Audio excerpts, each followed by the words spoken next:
ఇది time and work లో ఎస్ఐకి వచ్చిన previous year question, Telangana prelims question వచ్చింది లాస్ట్ ఎస్ఐ నోటిఫికేషన్ లో.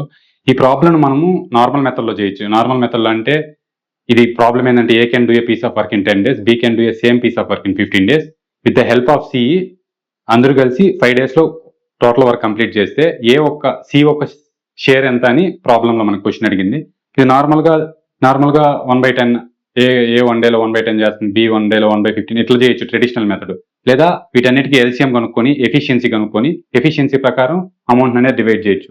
కానీ ఇది ఒక పెన్ పేపర్ యూజ్ చేయకుండా ఒక థింక్ చేస్తే ఒక నార్మల్ గా ఎట్లా చేయొచ్చో దీంట్లో చూద్దాం మనము. ఫస్ట్ అయితే A can do a piece of work in 10 days అని ఉంది.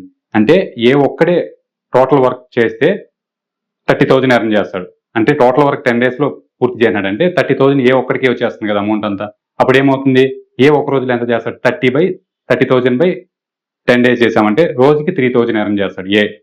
అంటే రోజుకి 3,000 ఎర్న్ చేస్తే 5 రోజులకి, అంటే అందరూ కలిసి 5 రోజులు చేస్తారు కదా, ఏ కూడా 5 రోజులు చేస్తుంటాడు కదా.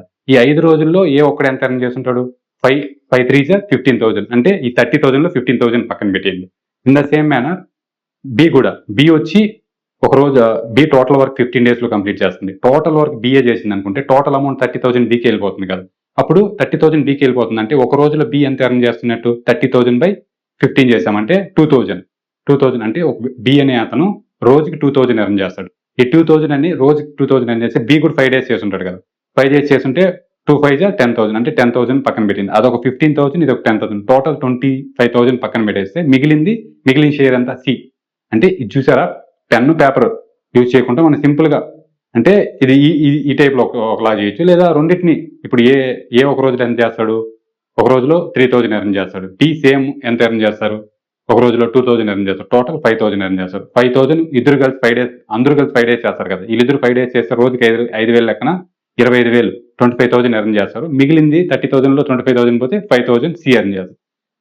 ఇది మోడల్. అంటే ఇది ఈజీ అని చెప్పట్లేదు, కానీ మీరు ఎప్పుడైతే మీరు నెంబర్ ఆఫ్ ప్రాబ్లమ్స్ ప్రాక్టీస్ చేస్తారో కొన్ని ప్రాబ్లమ్స్ మీరు పెన్ కూడా పేపర్ కూడా యూజ్ చేయలేదు. అంటే మీ మైండ్ అనేది థింకింగ్ ఎబిలిటీ ఆటోమేటిక్ గా ఎన్హాన్స్ చేసుకుంటుంది. థింకింగ్ ఎబిలిటీ ఎప్పుడైతే వస్తుందో మీరు అన్ని ప్రాబ్లమ్స్ ట్రెడిషనల్ మెథడ్ లోనే చేస్తే మనకి ఎగ్జామ్ హాల్లో మనం క్వశ్చన్స్ అనేది క్రాక్ చేయలేము. ఎప్పుడైతే ఇలాంటి ప్రాబ్లమ్స్ ఇలా చేసే థింకింగ్ ఎబిలిటీ ఎప్పుడు వస్తుందంటే మీరు నెంబర్ ఆఫ్ మాక్ టెస్ట్లు రాయడం వల్ల, నెంబర్ ఆఫ్ పీవైక్యూస్ చేయడం వల్ల ఇలాంటి థింకింగ్ ఎబిలిటీ వస్తుంది. ఖచ్చితంగా మీరు దీంట్లో మనం ఏం పెద్ద క్యాలిక్యులేషన్స్ కానీ అలాంటివి ఏం చేయలేదు కదా. జస్ట్ మనం నార్మల్ గా థింక్ చేసి ఈ ఆన్సర్ పెట్టాం. ఇట్లా టైమ్ అండ్ వర్క్ లోనే కాదు, ప్రతి టాపిక్ లో ఇలాంటి ప్రాబ్లమ్స్ ఉంటాయి. మీరు ఎప్పుడైతే more number of problems practice చేస్తారో అప్పుడు ఈజీగా ఉంటుంది అర్థమెటిక్ అనేది. ఎప్పటికైనా అర్థమెటిక్